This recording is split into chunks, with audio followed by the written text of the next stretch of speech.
we have to, it's called largest time for given digits.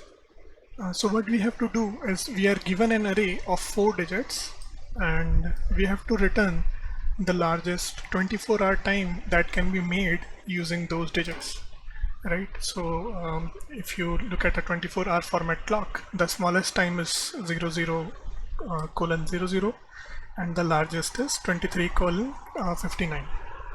So I mean, they are just explaining what it means.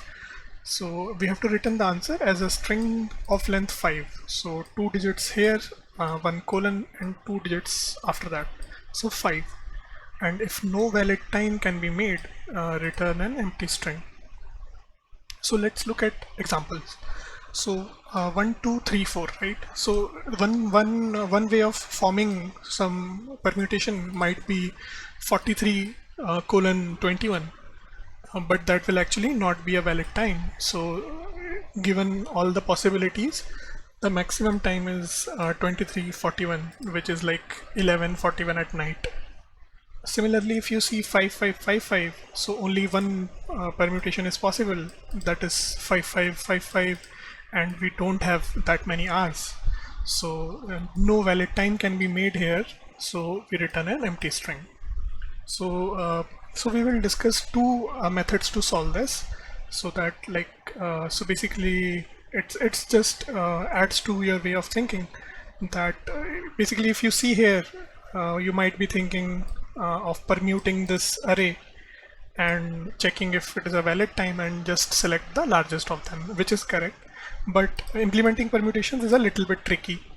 There is one a little bit simpler to implement method, which is that you iterate over all the possible times and you see that can you make that time using the given array, and if you're able to do it, then just return the maximum one which you can do, right? So we will try to code both of these methods, and if you have somehow come to this video to understand how to generate the permutations, I'll not be covering it, but I'll be sharing a link to a video in the description where it has been explained to how can we generate the permutation.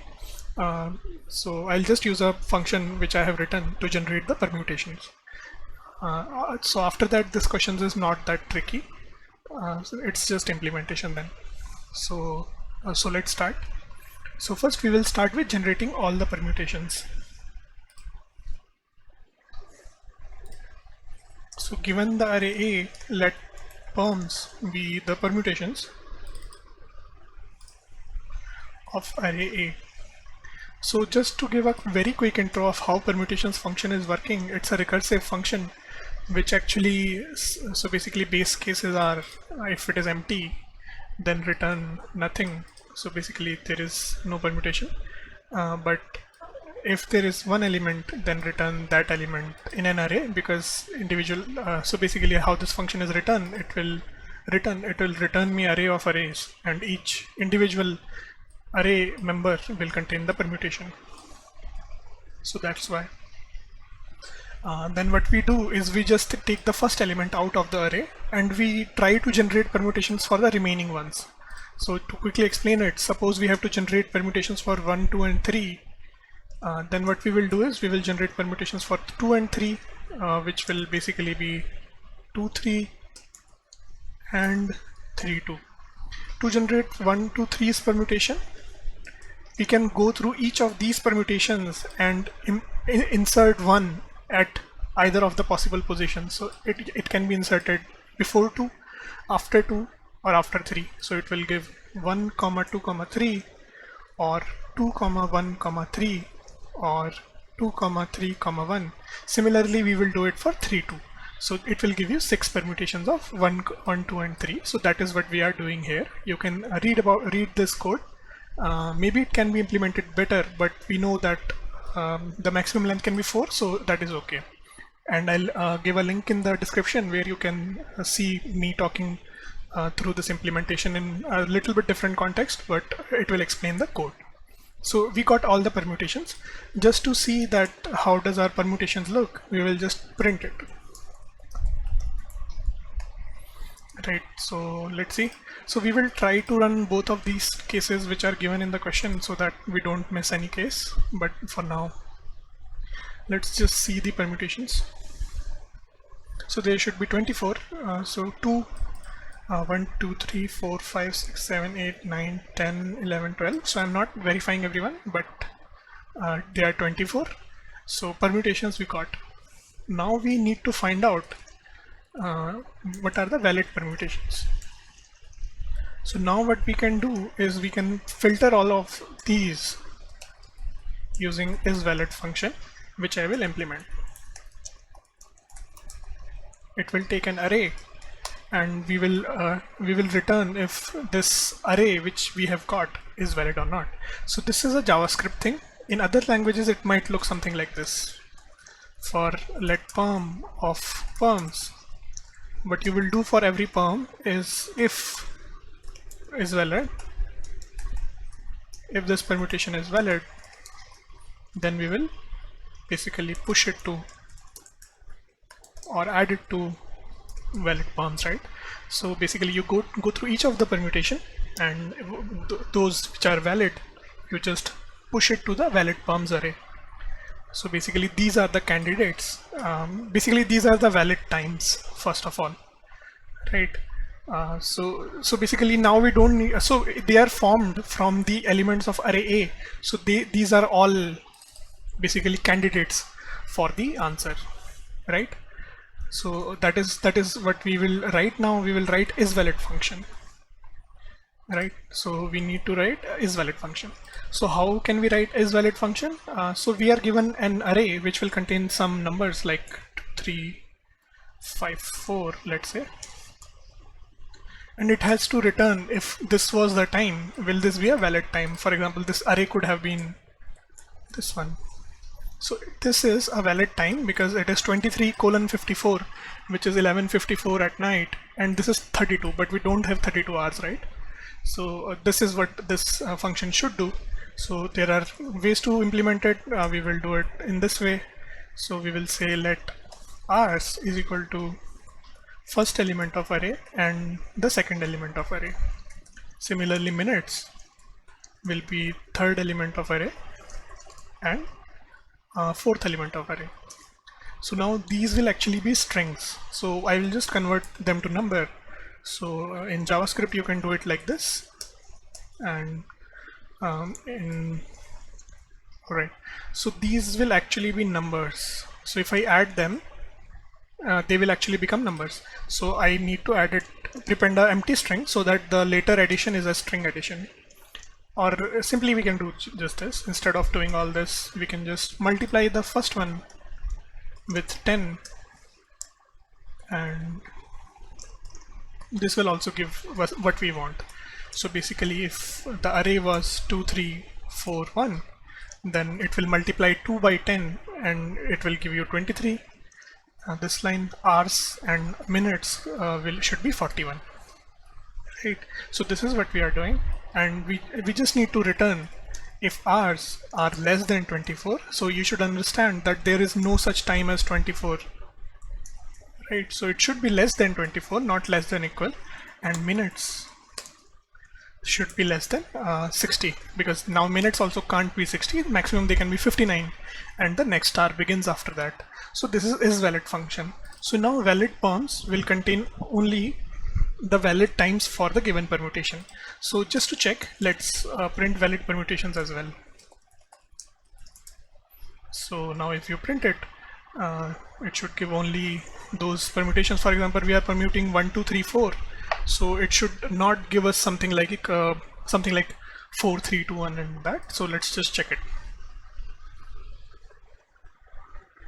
So it is not giving anything starting with 4, and whatever is starting with 2 is 21, 23, 23, 21. So yeah, and because we don't have anything greater than 5, so minutes will be valid. So that's it. So we have now got valid. Now only we need which is maximum among these. So we just have to compare these arrays, and whichever of them is maximum, we will just return it. So that's it. And then we will need to just format it so that it gives something like this as a string. So that is easy, but let's try to find out which array is greater, right?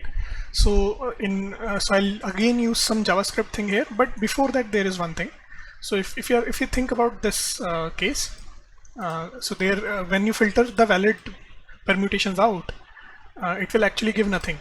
So we can actually return here as only. So if valid perms don't have any element, then just return empty string here, because if we have any one element which is valid, that means we will be able to come up with a time, right? So that's why we can return empty string here, and we just need to return. Okay, so let answer time array. So in JavaScript you can do it a little bit shorter. In other languages where you just have loops, so basically I'll implement one function called greatest,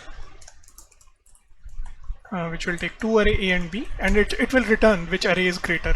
So if you do this in JavaScript, it will out of these many arrays, which is valid perms, it will return the greatest. So this is a function name. This is not some custom thing. I can just write A, B, C here, and I just implement it here. So greatest is nothing inbuilt. So I'm just naming it for convenience. So what it will do, okay. Yeah, so it will return the greatest of all these. So it actually has to be implemented in a particular way, but in other languages what will you do is you will do something like this. So answer is some array, and you will implement for, so you can initialize answer with 0, 0, 0, 0, because now you know that at least one of them will be greater than or equal to this, because there is some valid permutation here, because we have removed this case. So for P of valid perms, what you do is answer is equal to this greatest. If you implement a function called greatest, then you just need to write greatest of answer and P. So this is what you will do in other languages, but in JavaScript we will do it like this. So that's how you can do it in other languages. So how do we find out which one is greater? We know that the length is 4, so we just iterate.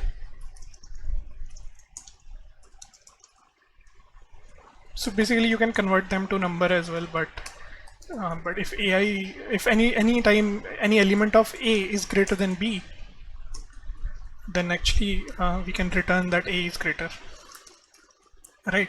And if B of I, any element of B is greater than A, then we can return B. So this is just array comparison, and otherwise return anything. That means it is equal, so we can return anything. So how is this working is, suppose we look at two arrays, 1, 2, 3, 4. If we check element by element, whichever is bigger, right, first, we need to return that array. If it is equal, for example, if we are comparing these two arrays, then 2 and 2 will be equal, nothing happens. Then 1 and 3 is greater, then we will return this array. So that is what we are doing here. If AI is greater, we return A.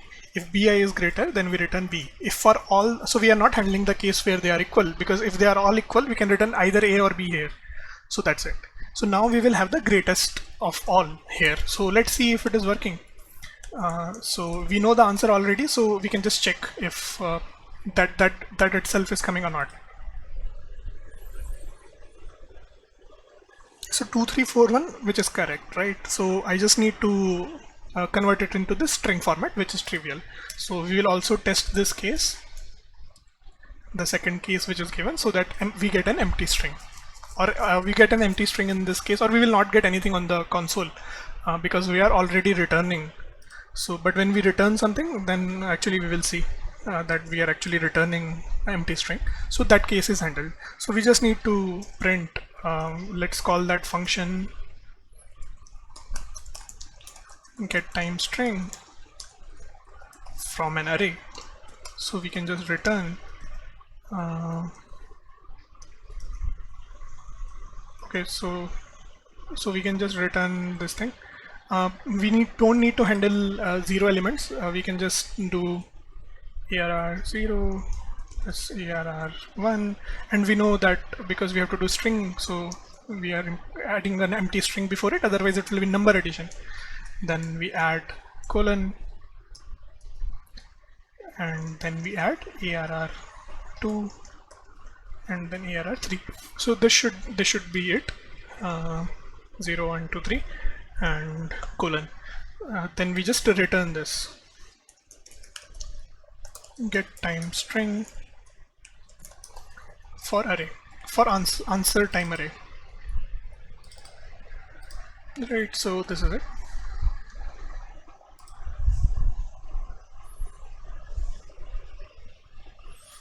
So show def nothing. We'll try to submit it. If there is anything wrong, we'll try to fix it. So this is accepted. So if you are doing it in JavaScript, you can also do something like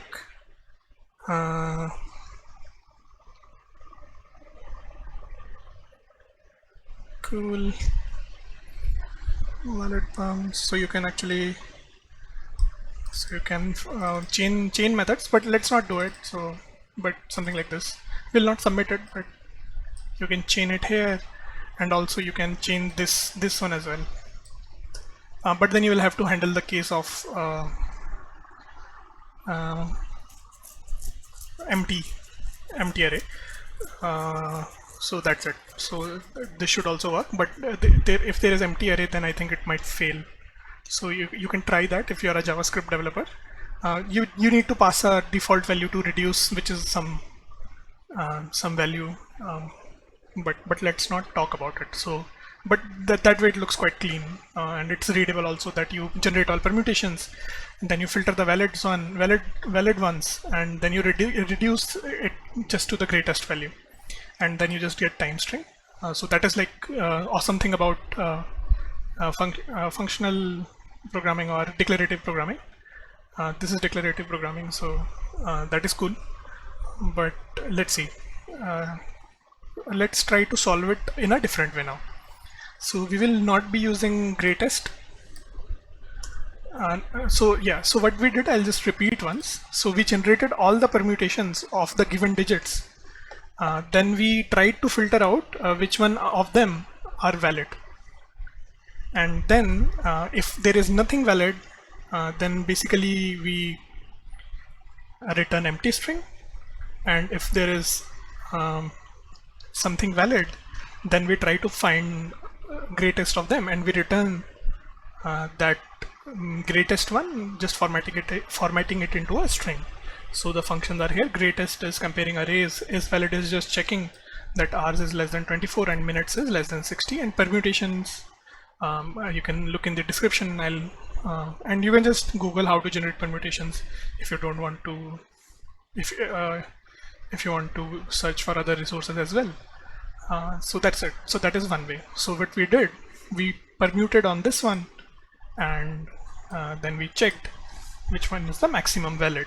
Second way is we generate all the possible outputs, and we generate all the possible times actually from this to this, and we check for a time. Can I generate that time using the numbers which are given to me? Correct. Once I do that, so for those which I can generate, because now we are iterating on time, so for those times which I can generate using this array, the maximum one will be the answer, because now we are iterating on time. So let's do it. So we will again use get time string, because we will actually be using some kind of arrays. So I'll keep this. We will not be using greatest. You will see why. We will not need valid, because we will iterate on valid times only, and we will not need permutations in this case. Alright, so suppose if you're in an interview and you just want to solve this question, this is easier to implement. So think about this, because the range, this numbers, right, it is actually not very big. So you don't need to worry about complexity and stuff. So if you give this solution, it's a solution to consider, even if it is not the best. So let's write it. So we will try to implement this code. It's just simple loop. So I'll write what is the maximum value of hours. So that is 24. Maximum value of minutes, which is 60. I'll tell you why I'm writing it, because I'll try to print all the possibilities, and printing all of them will be difficult, so I'll change them later. And let's say let answer is equal to empty array for starters. Then we just need to iterate. Let hours is equal to it will start with 0, and it will go till actually max. So it is again smaller, not equal, because there is no r called 24r. So it will at max be 23. So that's it, and h plus equals 1, and then we go for let minute is equal to 0, and then minute is less than max minutes, and then right. So that's it. Now we need to iterate. So what are we generating here? Right. So we are generating a time, and I want that time to be compared with this array.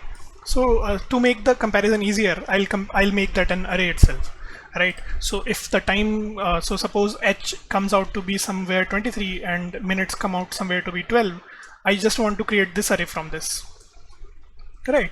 Then basically I can compare this array with this somehow. We will see how we can compare it. There are multiple ways to do it, but we will try not to complicate things. So yeah, so this can be done. Like, this is some basic programming. So I'm covering this method instead of permutations 1 because this is also very simple to implement. So we are only using basic programming constructs here, compared to like generating permutations might not be very trivial, but the constructs used here are not very complicated, at least comparatively easy to generating a permutation, all the permutations. Right, but one thing which you should not miss here is, like, if this number was 3, then your array will actually look like 0, 0, 3, 1, 2. So you should remember that you don't want to return an array something like this. We want, so you can, but for consistency we will return 4 element array so that it's easy to compare. So we need to handle this case, and similarly for minutes, if minutes were 2, it will here will be 0.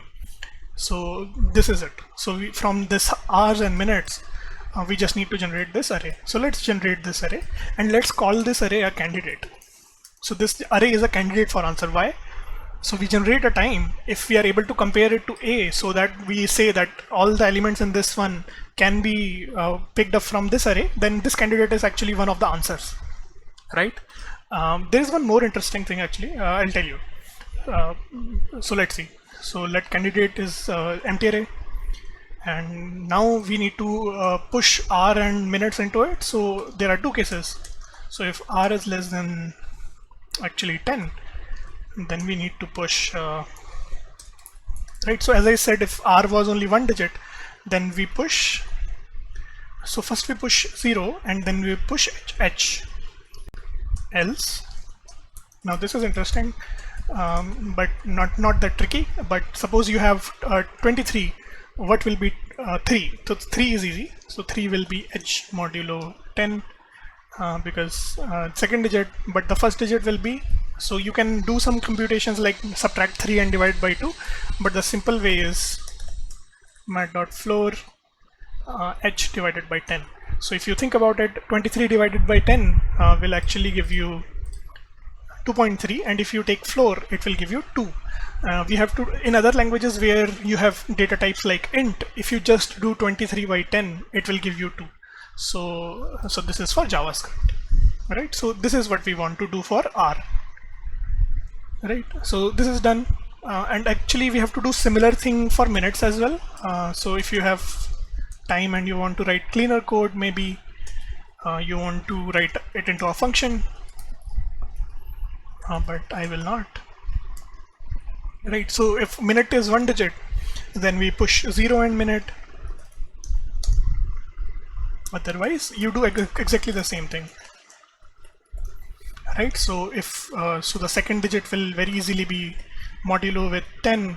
So just to reiterate, if minutes were 23, so how do we get 3 is 23 modulo 10, which will give us 3, and if I divide it by 10, it will give me 2.3. But I want floor of it, which is m by 10, right? So this should be it.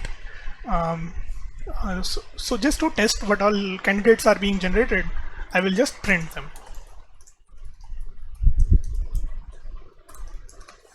Right, cool. So because it will generate too many, so I will just reduce it to a little bit smaller number, so that we don't have to see like hundreds and thousands. So it is generating 0, 0, 0, 1, 0, 2, 0, 3, 0, 4, and it goes till 0, 5, which is correct because we have only 6 minutes. Oh, then it is 0, 1, then it should go up to 0. Oh, it is again coming as 0 0. That should not happen. Okay, because we are passing two test cases, that's why. So 0 0 and then 0 1 and then 0 2 and then 0 3, and similarly for the second case till 0 3, right? So that's it. So it is occurring twice because we are passing two inputs here. We'll just pass one now. This is it. So till 0 3 and 0 5, right? So that's it. So but let's not forget that case, because we might miss that corner case and might get WA wrong answer. So this is a candidate, right? So we just need to check if I can create this candidate using A. So that is one small tricky part, but I'll implement it in a simple way. But you can use other tricks as well to do this. So I'll just check it here, that if similar A and candidate, right? So if they are similar, which in this case I am saying that if basically one sec, yeah, so I'm saying that A and candidate can be, so basically something like this. So if A is 2 3 1 4 4 1, and if candidate was, let's say, 1 2 3 4, then this function should give true, because I can create candidate using elements of A, right? So they are similar. If it was like something like this, then they are not similar, because now I can't create candidate with elements of A because there is 5 here. So that's it. So we can just do this. Answer is equal to candidate. Done. So now I just have to return. So basically what we are doing, we are generating all possible candidates, and we are checking if we can create it from these two arrays are similar. I'll implement this function. If they are, then just answer is candidate, and we can just return. So from last time we have this function, and we can just return answer, right? So one interesting thing is we don't have to do that greater thing here. And why is that the case? That is because we are actually iterating on the time in an increasing order. So if you look at this time, this is actually increasing. Why? Because first the minutes will increase, only after that R will increase. So in totality, this will actually be increment in like time. So any time which is coming after will always be greater than the time which is coming before it. So that is just coming naturally from how this loop has been written. So that's it. But there is one case which we missed here. So let's see. So obviously it is this case, but I'll just run it. So it is giving some awesome error, and that is because if similar, cool. So I wanted to write if are similar. So this is what we want to do. So if inside if condition we say if they are similar, so I'll implement this function are similar, and then we will make answer as candidate. Let's run it. So again, are similar is not defined. Awesome. So let's implement are similar first. Then there are two array A and B. So how do we implement are similar? It is that if they are not similar, we will return false, otherwise we will return true. So we will just iterate. So we know that length is 4 only. That is where we are wrong, but let's see. For are similar it should be 4, so that is correct. So we have 4. So let's see, if any of the element is not equal, then we can just return false. So if there are two arrays which we are comparing and their members are not equal, then we can return false, but that will not work, because suppose I have 2 3 1 4 4 1 and I have 2 3 1 2 3 4. This will give me wrong result. This will say that they are not similar, but that is not what we want. So we will sort them. So let first is equal to We will copy those arrays. Let second is equal to b, and then we'll sort them. Second dot sort. Now after sorting, these two should become equal, right? So 1 2 3 4 and 1 2 3 4, and those people who are those who know JavaScript, I'm not passing any comparator because I know there will always be a single digit. So then we don't need that logic, because by default string comparison will work. So that is for JavaScript people, but so we are just sorting those array, and then this logic will work exactly fine, what we want. So if I run this, so let's see what happens.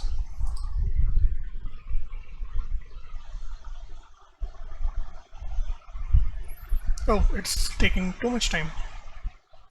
It's giving undefined, undefined, undefined, undefined, which is not what we expected.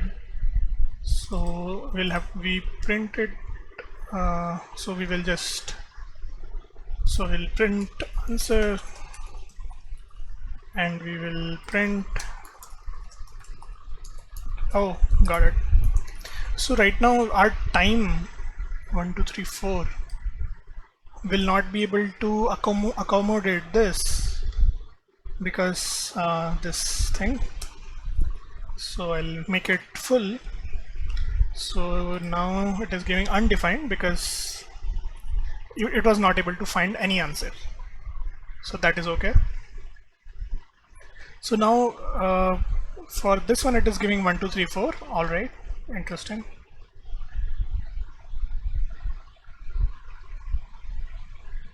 We'll debug that, but for second case it is giving undefined. That is the case we actually missed, so that is here. So if answer remains empty array, then we need to return empty string.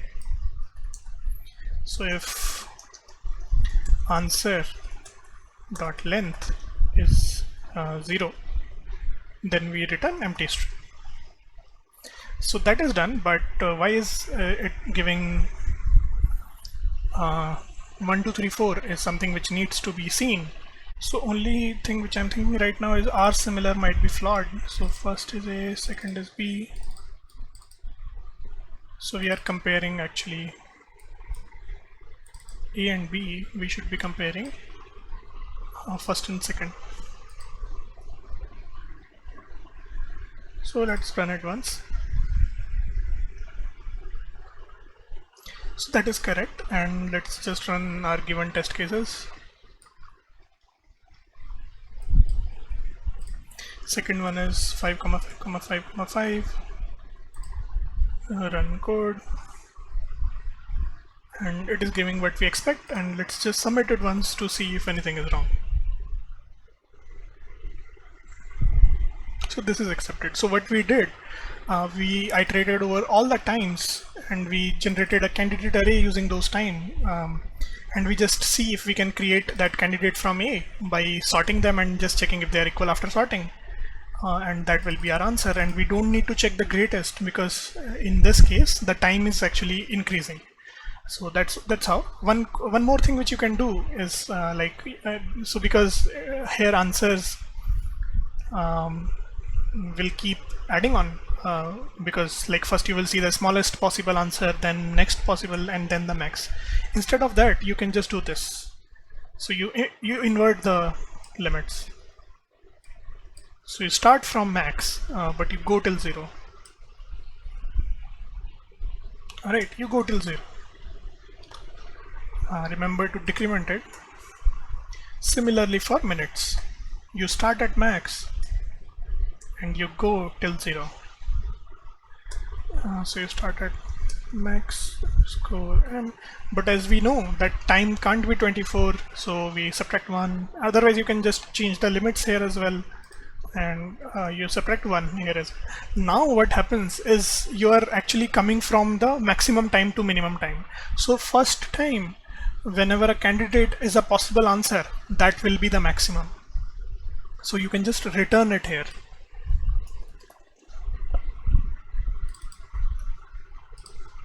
So you just return that candidate. And if you are not able to find any candidate, only in that case you will be returning empty string. So that's it. So just a minor improvement. It is not an improvement at all, I'll tell you. So if you think it has any better complexity, that is not the case. For example, if the input was 1111, then you will have to travel all the way to 1111. So I think this might be faster if you start from the beginning. So it is not helping. This thing does not help in any way. It's just a technique if you want to just break early, right? So whenever you just find in previous case, even if you find a candidate, we just keep on iterating. In this case, the first candidate will be the answer, so you break early. So that's what. So I think submit it once more to just finish it. Done. So these are the two ways. So the first way was generating all permutations and checking the maximum valid. Second one was generating all valid times and checking which of those candidates can be made from A. Right. So that's it for today. Thanks.